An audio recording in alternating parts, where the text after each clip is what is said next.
The quiet ones are always dangerous.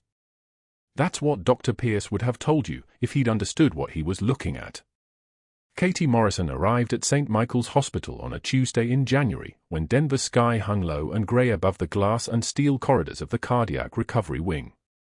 She wore scrubs the color of slate and carried a cracked Coast Guard mug in her locker, the kind of detail nobody thought to investigate. Her badge read RN, cardiac recovery, and her employment file showed 11 months of perfect attendance, 0 complaints, unremarkable performance reviews that blended her into the background like camouflage. She was 38 years old, a civilian nurse with an associate's degree from a community college in San Diego, exactly the kind of professional that institutions like St. Michael's tolerated but never truly respected. The mug had a small chip on the rim. A patient noticed it once and asked if she dropped it. Katie said yes.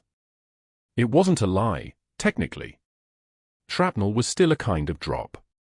Her real assignment arrived embedded in a classified briefing 3 weeks before her start date.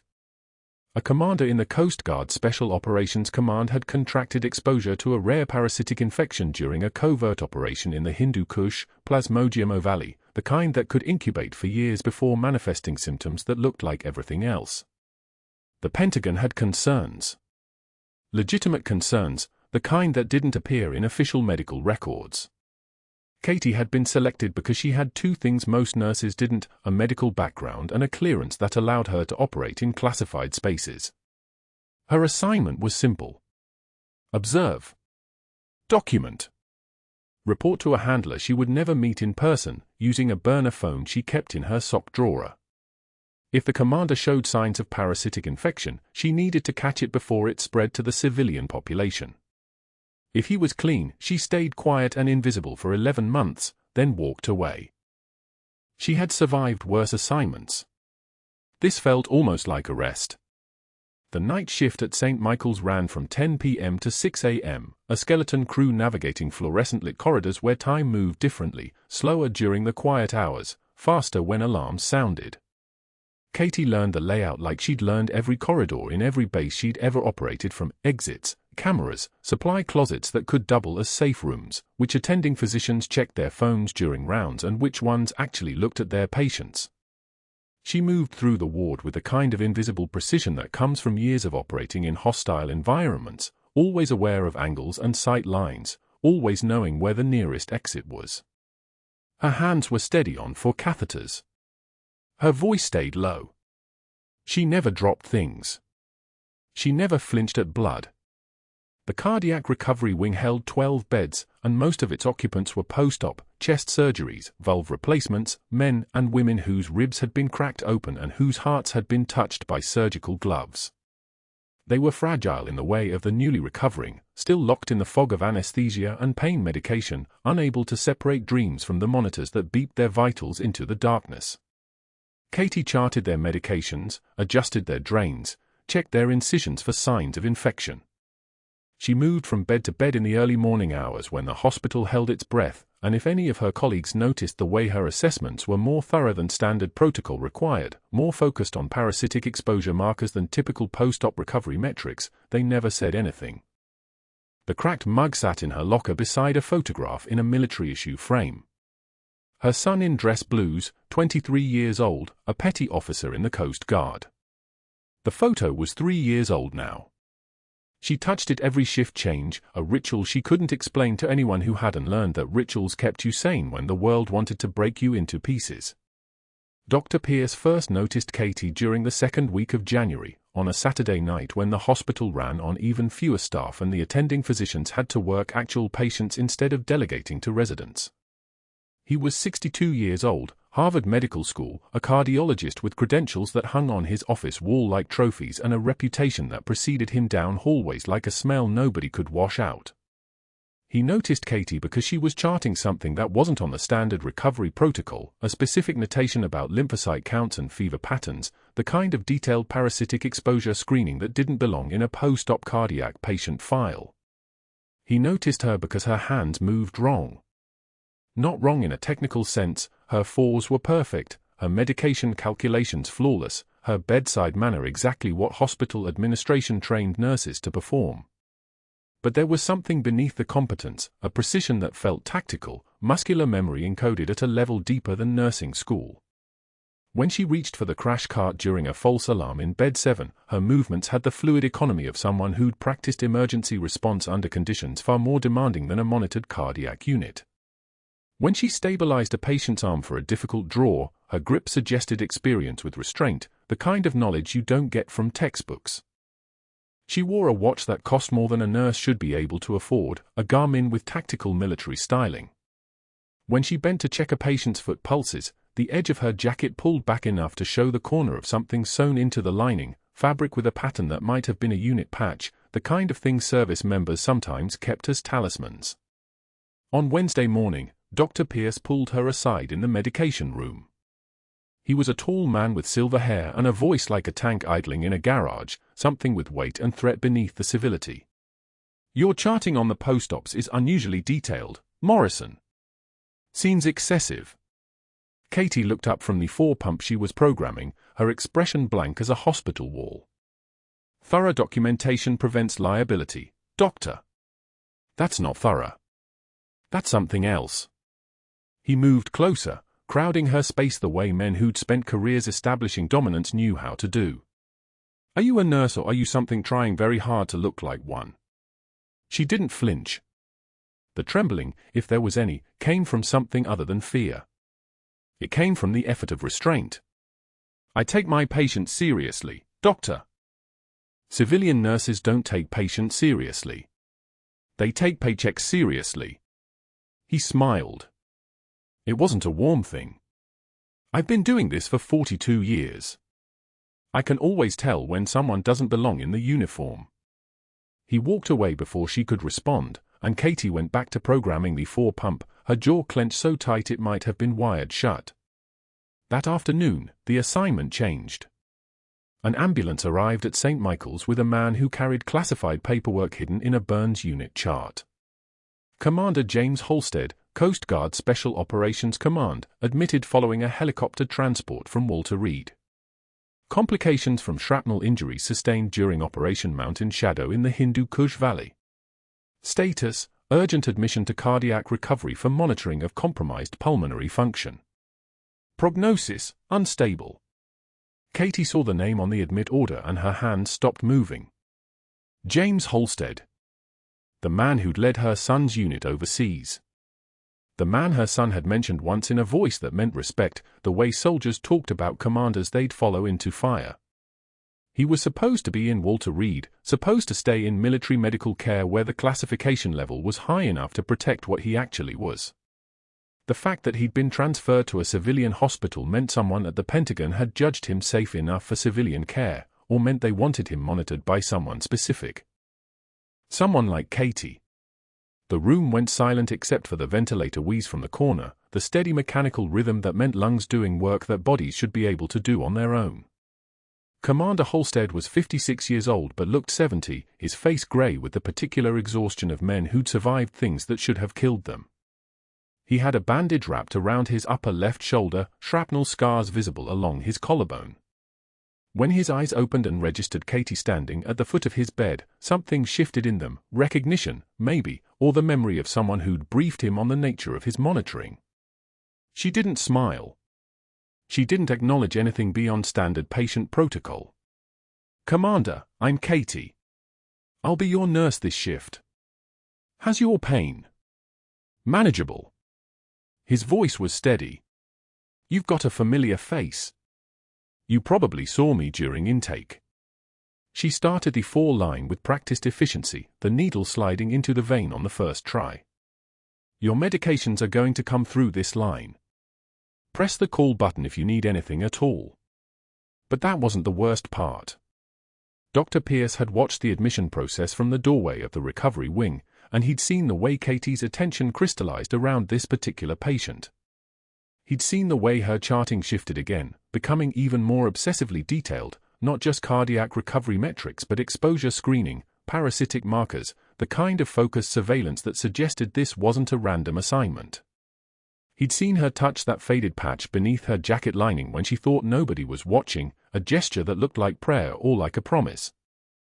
Dr. Pierce had spent 42 years building a career on the assumption that hierarchy mattered, that credentials were the only thing that determined a person's worth in a hospital.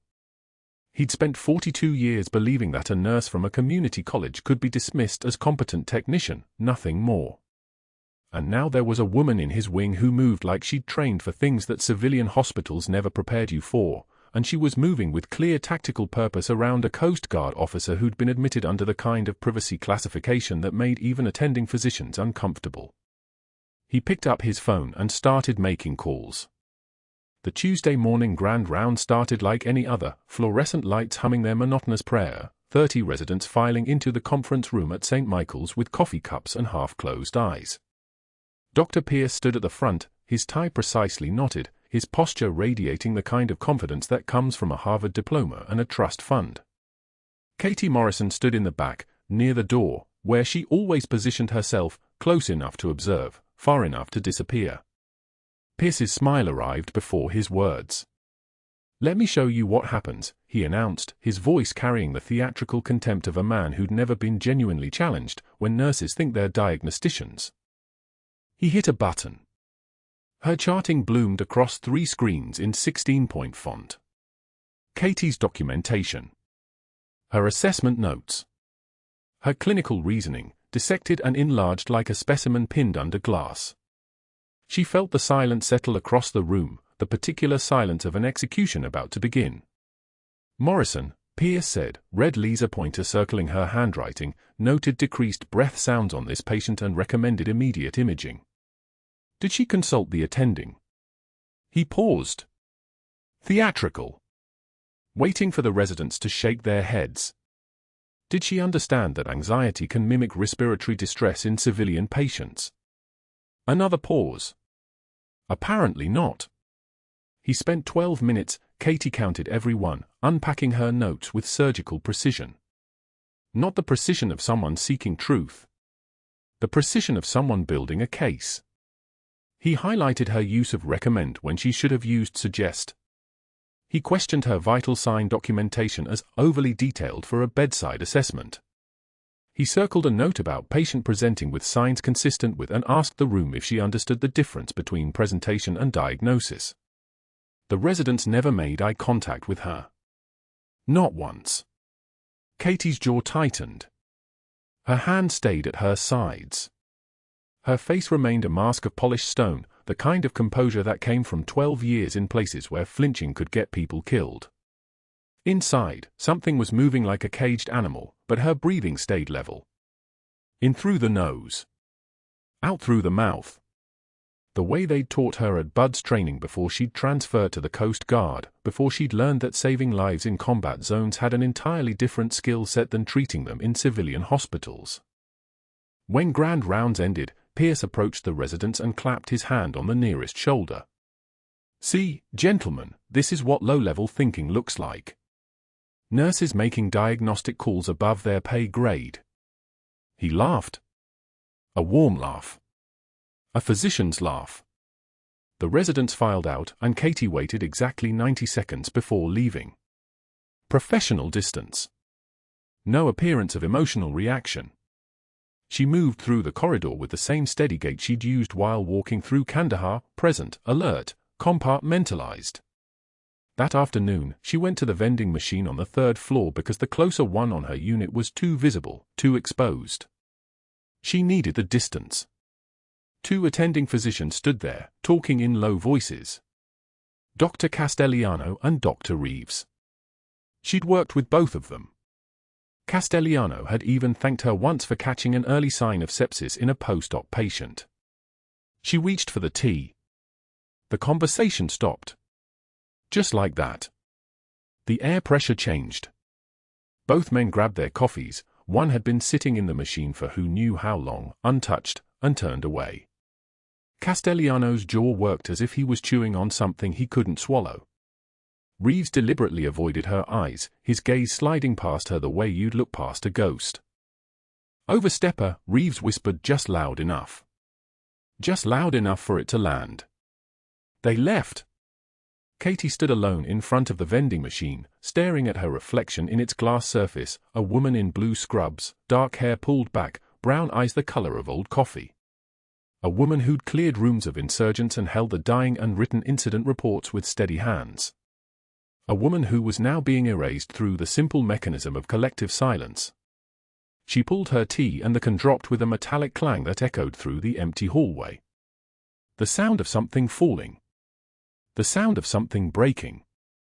The next morning, Katie was checking Commander Halstead's oxygen saturation, the real reason she was here, the surveillance mission the Pentagon had placed her at St. Michael's to execute.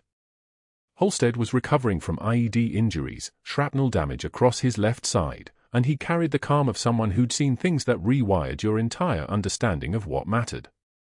He reminded her of her son. That was the harder part of the assignment. That was what made the compartmentalize and require actual effort.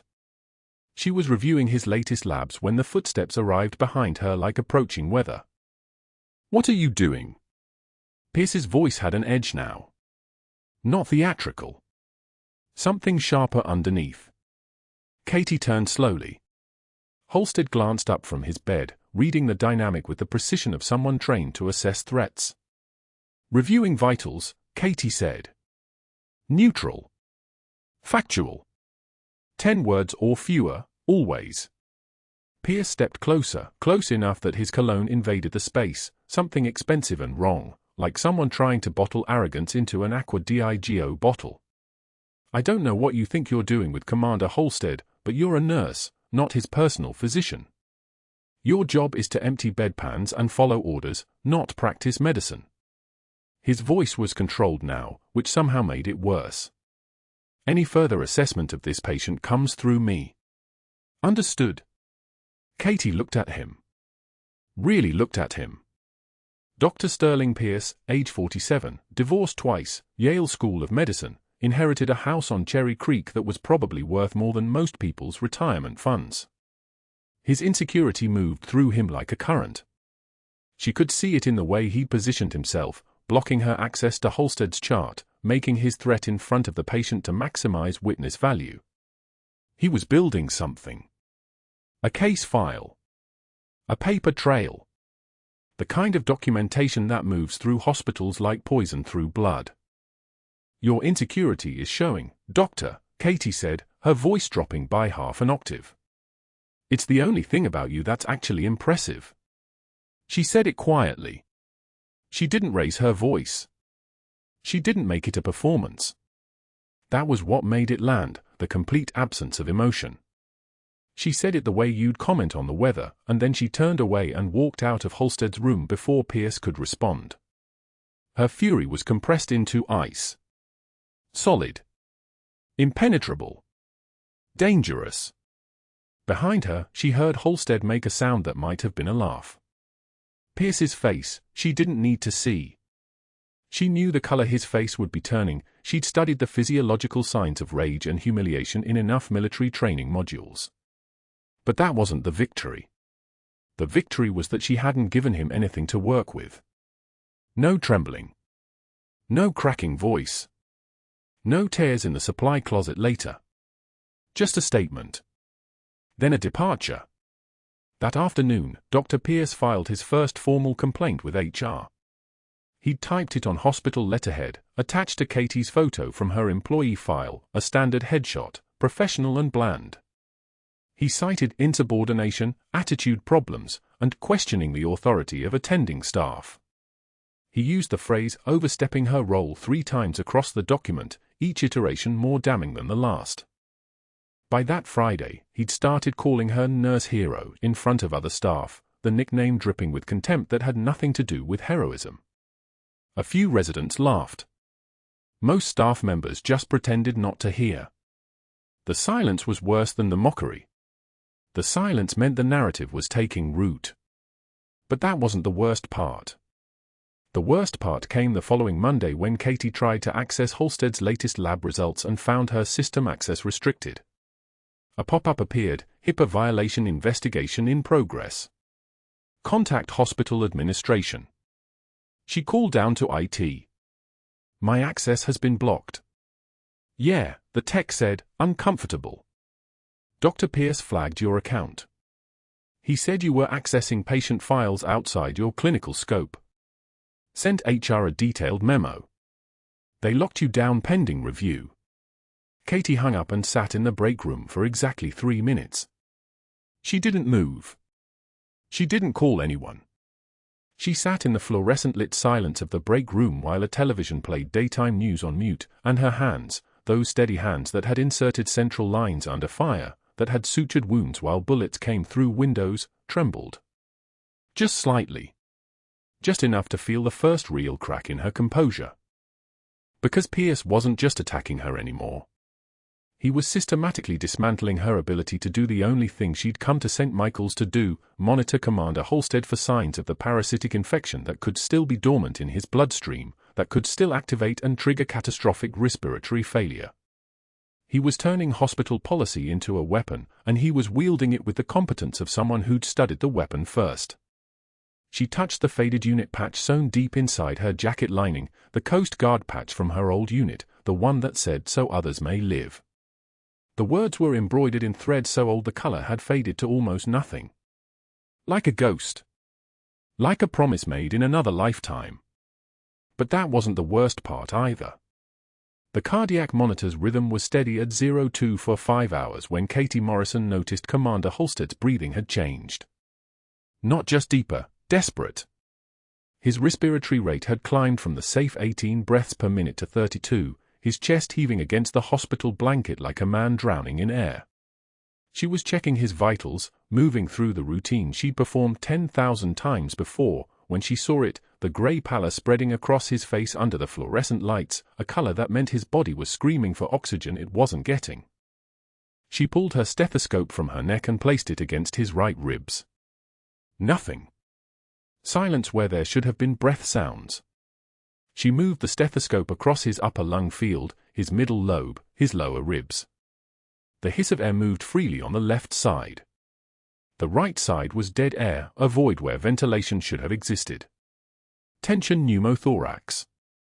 The shrapnel embedded in his lung tissue during the Hindu Kush operation had finally torn through the visceral pleura, and his right lung had collapsed like a failed parachute. Katie's eyes moved to the monitor. O2 saturation dropping. 89%. 87. His heart rate climbing toward 140. The body panicking as the mediastinum began to shift, the collapsed lung pushing against his heart like a fist closing around it. 5 minutes. Maybe less. Halstead grabbed her wrist, his grip stronger than a dying man should have been. His lips were already taking on the blue tint of hypoxia. "The unit motto," he whispered, his voice fractured by pain. "Your son told me his mother served. Told me she lived by 4 words. His eyes locked onto hers with the intensity of someone drowning and reaching for the only rope within reach. "So others may." The door to the room opened. Dr. Pierce stood in the threshold, silhouetted against the corridor lights, and for a moment Katie saw something flicker across his face, not surprise exactly, but confirmation. He'd been watching her. Waiting for exactly this moment. "Step away from that patient, Morrison." Pierce's voice carried the smooth, rehearsed authority of a man accustomed to obedience. "You're already under investigation for overstepping your role. I won't have you making things worse." Katie didn't move. The monitor beeped again. 85%. Her mind ran the calculation with the precision of tactical training. The on-call physician was covering 3 entire floors of the hospital. The ER, orthopedics, and the post-op ward. He was minimum 15 minutes away. Probably 20. Halstead had 4 minutes before his heart stopped. Maybe 5 if she was lucky. She was trained in needle decompression. It was baseline trauma care, something taught to every Coast Guard special operations medic in basic training.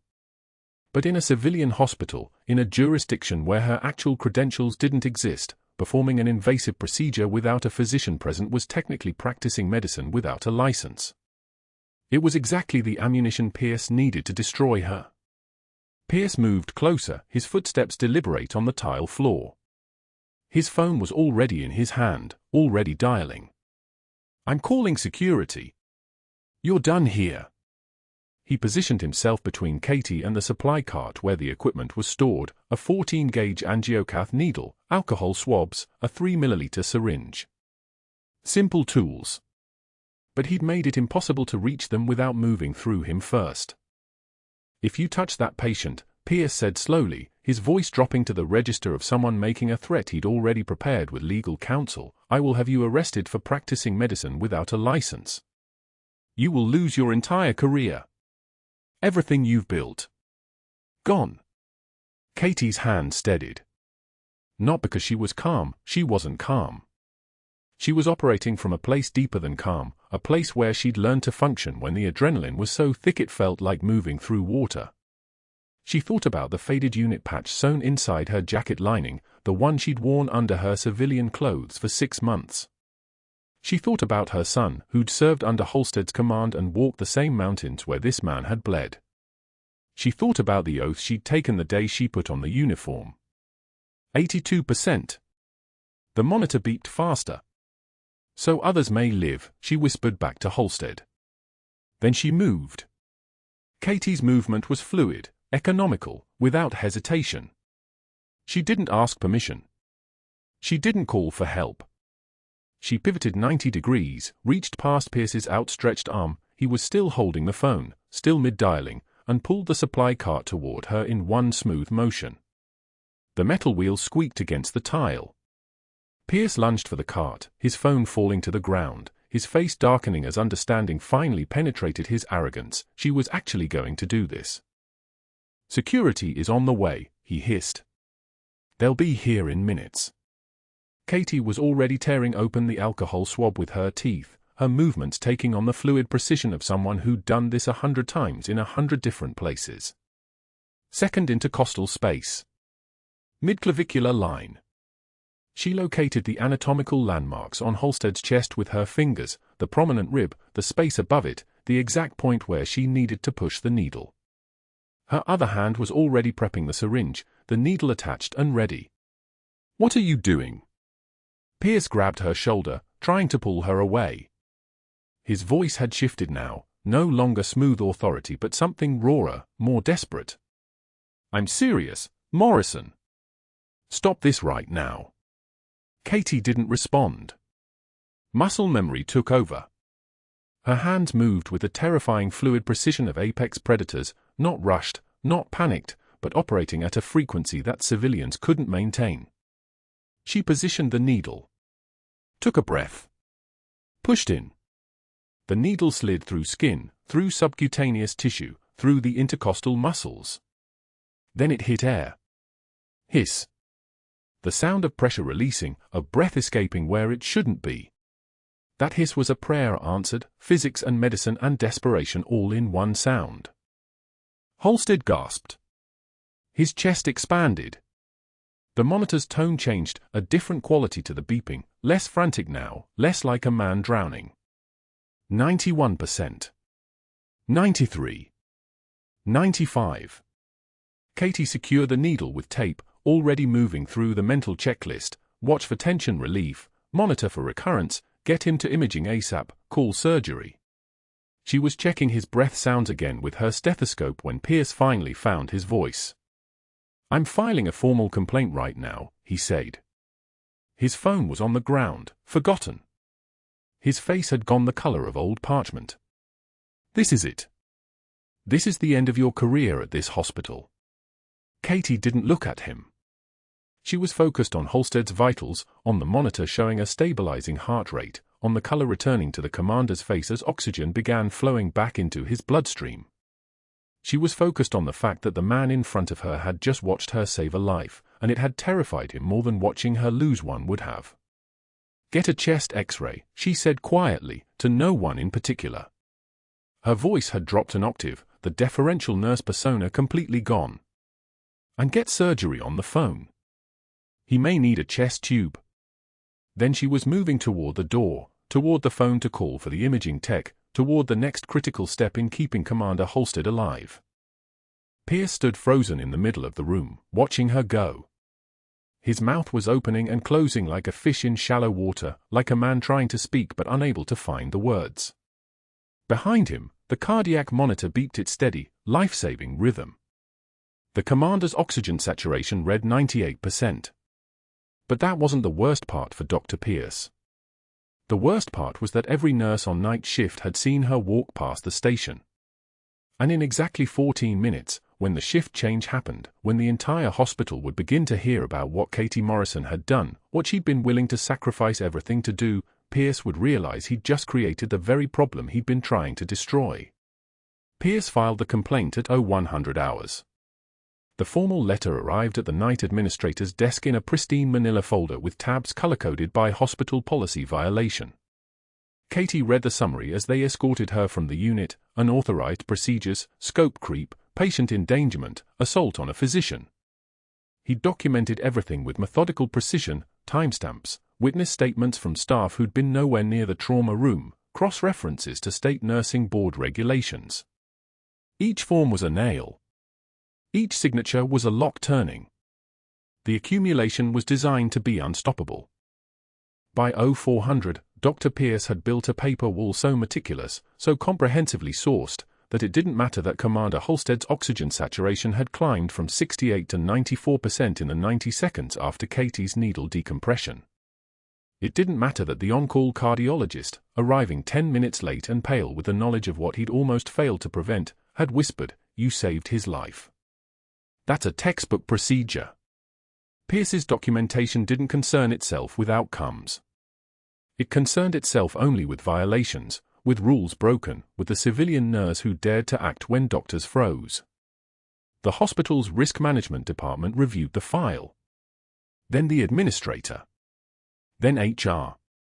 By the time the sun touched the glass towers of downtown Denver, Katie Morrison was on investigative leave pending formal review. No pay. No access. No badge. The decision was procedural, institutional, inevitable. It was also, Pierce had made certain, irreversible by any normal means. He walked her to the HR office as shift change flooded the corridors with day shift nurses. His presence beside her was a billboard.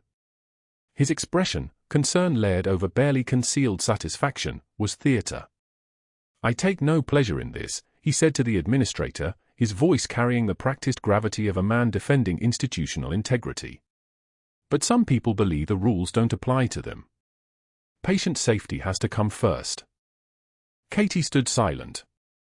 She couldn't defend herself. She couldn't explain that the needle decompression had been authorized by her actual command structure, a 2-star general in a bunker at Northcom who monitored her decisions in real time. She couldn't say that her nursing license was a secondary cover, that her hands had performed that procedure hundreds of times under fire in the Hindu Kush, that the shrapnel scarring Commander Halstead's lung was why she'd recognized the collapse within seconds of his chest wall's first irregular movement. She couldn't reveal that mission failure, her removal from St. Michael's, meant losing observation of an outbreak that could kill thousands if it spread beyond this hospital's isolation protocols. She could only nod. Accept the folder containing her personal effects. Walk out into the morning rain. The bus stop sat 3 blocks from the hospital. Katie stood under a corroded steel awning, the cardboard box balanced against her hip, rain hammering the parking lot like applause. Her shoes were soaked through. Water dripped from her hair onto the uniform scrubs she'd changed into after they'd walked her out, the scrubs no one could prevent her from taking because they'd been bought with her own money and belonged to no institution. Inside the box, a cracked Coast Guard mug that had belonged to her father, its handle repaired a dozen times with superglue and stubbornness. A dying succulent someone had given her during her 3rd week, she'd watered it carefully, but the light in her apartment wasn't sufficient and it had begun to fade with the same slow inevitability as her career. And a photograph in a plastic frame, her son in dress blues, 19 years old, eyes steady, unit insignia on his collar. He was in Helmand Province serving under a captain he'd never met but whose name he spoke with absolute confidence. He was Under Commander James Halstead. The phone buzzed. Pentagon notification. Encrypted message, maintain observation of subject. Status update required. Katie stared at the rain-dark hospital windows. The message meant she was still activated, still on assignment, still holding the mission together by a thread. It also meant that if she responded, if she confirmed her position, someone upstairs would have to explain why their undercover asset was standing at a bus stop unemployed with a cardboard box.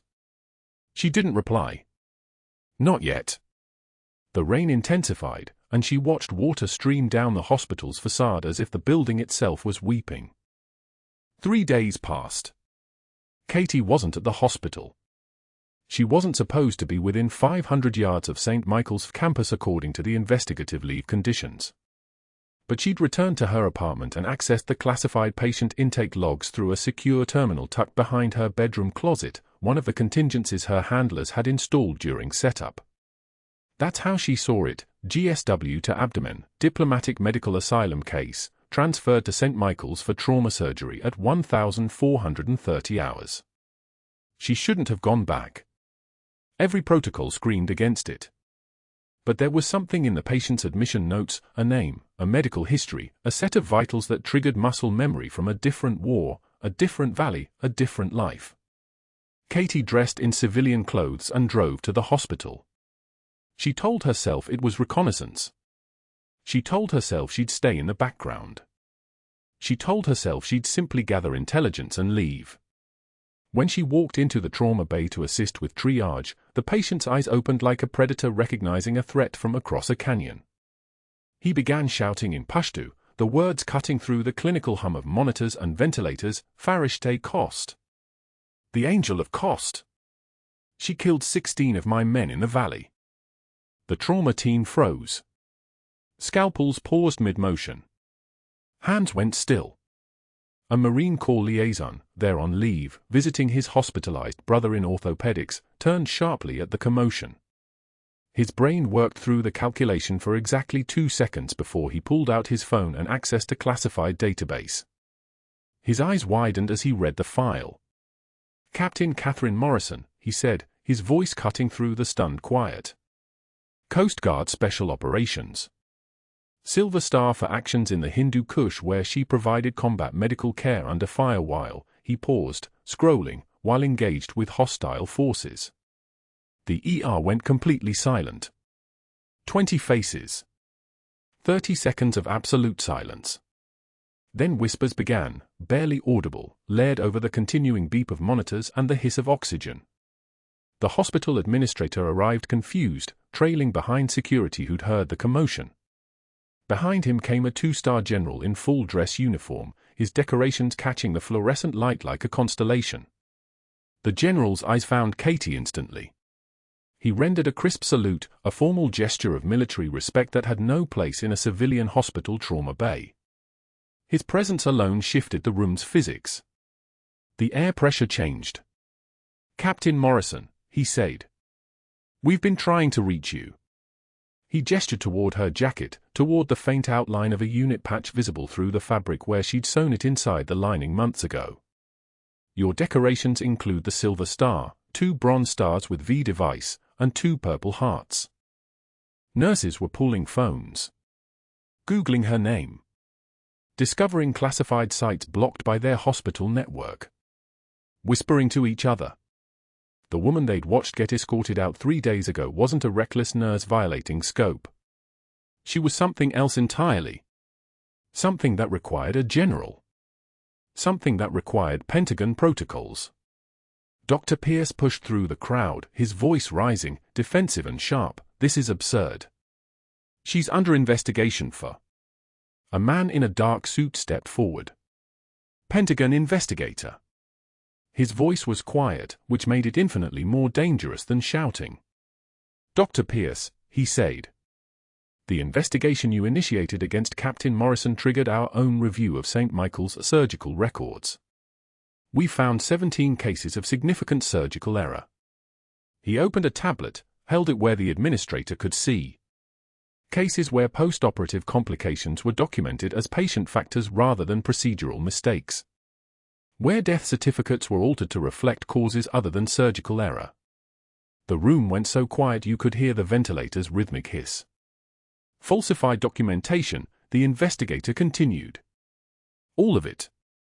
And all of it traceable to you, Dr. Pierce." The same meticulous bureaucratic skills you used to build a paper case against Captain Morrison made it very easy for us to trace your pattern of cover-ups. 17 patients. 17 families who deserve to know the truth. But that wasn't the worst part for Pierce. The worst part came next. The gunshot wound arrived at 2,347 hours. Trauma Bay 3. Male, 38, entry wound left anterior chest, exit wound through the scapula. The trauma surgeon was already calling for blood products when Katie wheeled past with a crash cart. The patient's eyes locked on her face. And then he screamed in Pashto. "The angel of cost! She killed 16 of my men." The room froze. Nurses stopped moving. The trauma surgeon's hands paused mid-reach for the chest tube tray. Katie kept walking, kept breathing, her pace unchanged, but in that frozen second, she saw the math happening in everyone's heads. The former Taliban commander. The woman who'd been escorting patients to triage for 11 months. The quiet nurse that Dr. Pierce had spent weeks destroying. A Marine Corps liaison was visiting a different patient on the floor, Captain Marcus Holloway, attached to NORTHCOM's Medical Oversight Division. He heard the Pashto. He heard the name. His training kicked in before his conscious mind caught up. He moved toward administration. 15 minutes later, he was standing in the ER with a classified file opened on his phone, his jaw tight as a clenched fist. "We need to talk about your triage nurse," Holloway said to the hospital administrator. "Right now." They found Katie in the medication room restocking 14-gauge needles into the crash cart. Holloway walked in with 2 security officers and the administrator trailing behind like satellites orbiting a dying star. He didn't ask permission. He didn't knock. He read from his phone with the clipped precision of someone used to delivering briefings under fire. "Captain Catherine Morrison, Coast Guard Special Operations." His voice filled the small room like concrete. Silver Star for actions in the Hindu Kush where she provided combat medical care under fire while maintaining a defensive position against overwhelming enemy force. Bronze Star with Valor device. 2 Purple Hearts. He paused. "Let it land." And a Navy Cross. Katie's hands kept moving. Needle. Slot. Needle. Slot. The rhythm didn't break. But her voice, when it came, dropped an octave. The timid civilian nurse evaporated. What remained was military bearing worn like armor. "Classified briefings are supposed to happen in secure facilities, Captain Holloway." "They are now," he said quietly. "The Pentagon investigator is in the administrator's office. So is a 2-star general. They want to talk to you." The hospital administrator's face had gone the color of weak coffee. "Is this, Captain Morrison, is this some kind of security clearance?" Katie said simply. She set down the needle. "My assignment here was classified. That's all you need to understand." The walk to the administrator's office took 40 seconds. It felt like crossing a border. General Marcus Webb sat in a leather chair that suddenly looked too small for him, 2 stars on his shoulder boards, Silver Star ribbon on his dress uniform, the kind of presence that made the air pressure change. Next to him stood a Pentagon investigator whose name Katie would never officially know, carrying a folder thick enough to be a medical chart for an entire ward. Webb stood when she entered. He rendered a crisp salute. Katie returned it.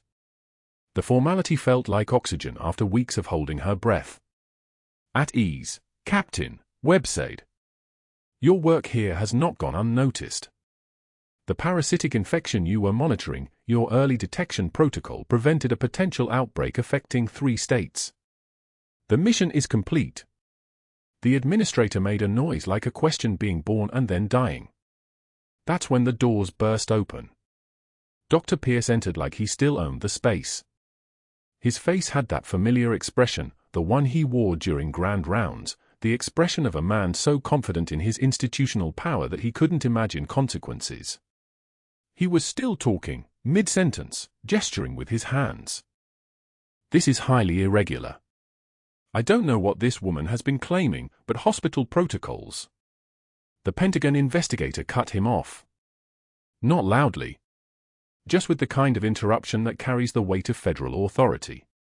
He opened his folder and set 8 pages on the table. Dr. Pierce, during our review of the investigation you initiated against Captain Morrison, we conducted a parallel audit of your surgical records for the past 18 months. We found 17 documented cases of post-operative complications that were misclassified in your charts. 9 were attributed to nursing error. 3 were attributed to patient non-compliance. All 17 were actually documented complications of your surgical technique. He paused. Turned another page. We also found evidence of altered documentation. Modified timestamps on operative reports. Falsified complication assessments. We've referred the matter to the State Medical Board and the FBI. Pierce's mouth moved. Nothing came out. He looked like a man watching a building collapse that he'd thought was made of marble but had actually been sand the whole time. Your medical license is suspended pending investigation, the investigator continued. You are to surrender your credentials to hospital security before leaving the building today. You will not be permitted to treat patients pending the board's determination. Katie watched Pierce's hand start to shake. Not the trembling of fear. The trembling of someone whose entire internal architecture had just been revealed as load-bearing on nothing. She'd seen that tremor before, in the eyes of Taliban commanders in the moments after they realized their position was indefensible. He turned to her. Desperation makes people stupid. That's what the instructors had taught her during her first deployment. A cornered animal doesn't fight smart. It fights hard. You think you're better than me? His voice cracked. Because you played soldier? You're nothing but a... General Webb stepped between them. His uniform seemed to expand. His voice came out like a command channel through a radio in a dark truck before a mission. Captain Morrison has more combat medical experience than you have years in practice. While you were attending cocktail parties in Cherry Creek, she was performing emergency thoracotomies in shot-out buildings under Taliban fire. She's treated casualties with wounds you've only read about in journals. She saved lives under circumstances that would paralyze most physicians. Holloway added the final detail. His voice was calm. Factual. The kind of tone you use when stating casualties. The angel of cost.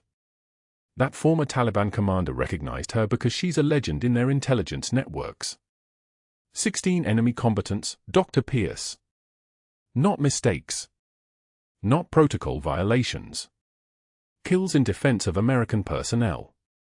That woman walked past you in this hospital for 11 months while you tried to destroy her career. She could have ended yours with a single sentence. She didn't. That's the difference between you. Security moved in. Professional. Efficient. They escorted Pierce from the room like he weighed nothing. Like he was already a ghost. The administrator tried to speak 3 times. Each time he stopped, apparently realizing that anything he said would only make it worse. Webb extended his hand to Katie. Your next assignment briefing is Thursday, 0800 hours.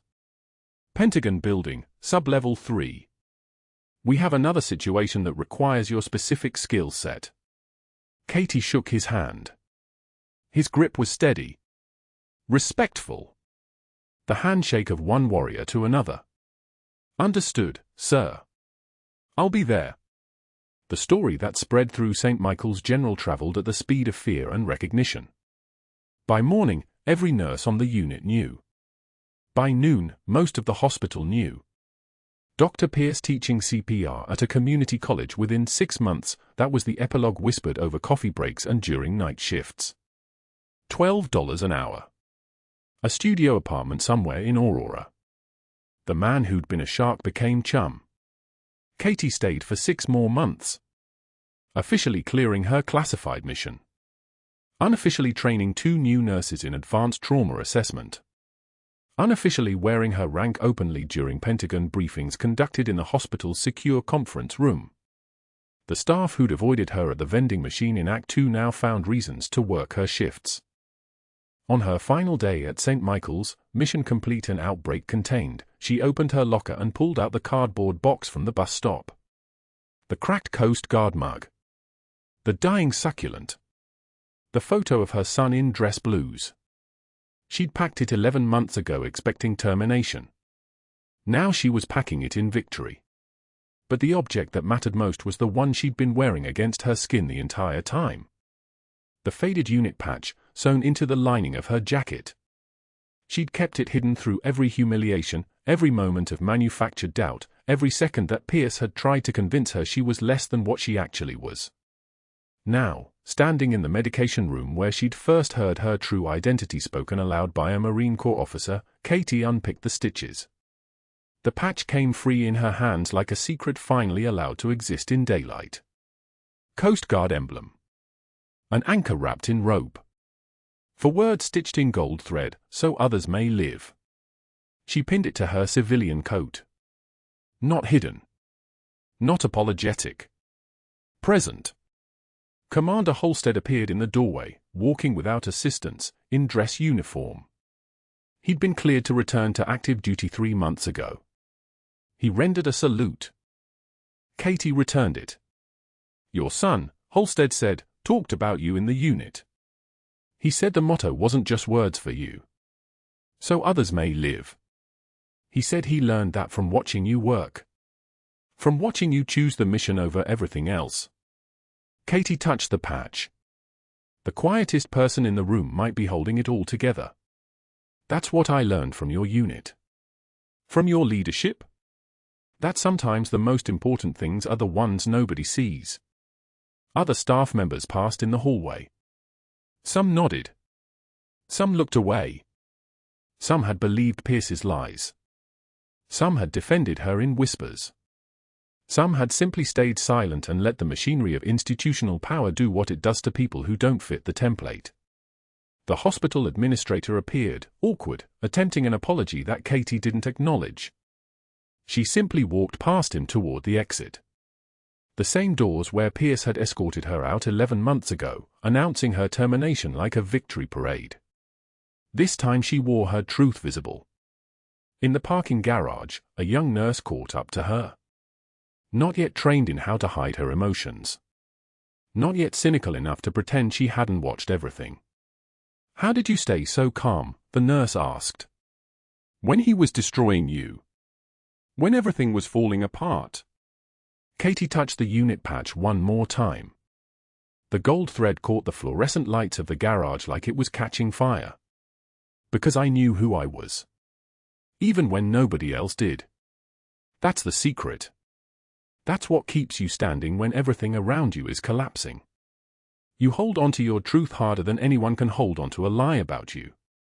She drove away from St. Michael's Denver in the rearview mirror. Another assignment waited. Another hospital would need another shadow. Another cover. Another mission where she'd have to hide who she was until the moment came to reveal it. But the unit patch stayed on her coat this time. Not hidden. Not sewn into a lining. Visible. Because some truths, once spoken, can never be silenced again. If you've ever been underestimated by someone who didn't know your full story, like, subscribe, and comment. And remember, the ones doing the most important work are often the ones speaking the least.